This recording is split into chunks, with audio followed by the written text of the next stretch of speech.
প্রিয় দর্শক, আসসালামু আলাইকুম। দর্শক, আপনাদের প্রীতি শুভেচ্ছা জানিয়ে শুরু করছি নতুন একটি ভিডিও। তো আজকে আমরা এক অসহায় মেয়ের গল্প তুলে ধরব, যার নাম হচ্ছে লাবণ্য। লাবণ্য পড়াশোনা খুব ইচ্ছা ছিল, কিন্তু পড়াশোনা আর করতে পারেনি, কারণ তার ফুপুর কাছে থাকে।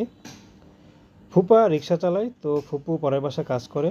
তো লাবণ্যকে বেশি পড়াশোনা করাতে পারেনি, অভাবের সংসার। তার মধ্যে লাবণ্যর বাবা মা নাই, যে কষ্ট করে হলেও তাকে পড়াবে। লাবণ্যর ইচ্ছা ছিল ডাক্তার হওয়া, কিন্তু সে স্বপ্ন রয়ে গেল। তো লাবণ্য এখন বিয়ের বয়স হয়েছে, বিয়ে শাদী করবে, সে অবস্থাও তার ফুপা দিতে করতে পারতেছে না। তো ফুপুর কাছে এখন যে বিয়ে শাদী দিবে, কারণ বিয়ে শাদী দিতে গেলেও অনেক টাকা পয়সা লাগে, তো টাকার কারণে বিয়ে হচ্ছে না। তো লাবণ্যের খুবই ইচ্ছা যে স্বামীর ঘরে যাবে, সংসার করবে, কারণ তার বান্ধবী যারা আছে তাদের সবারই বিয়ে হয়ে গেছে।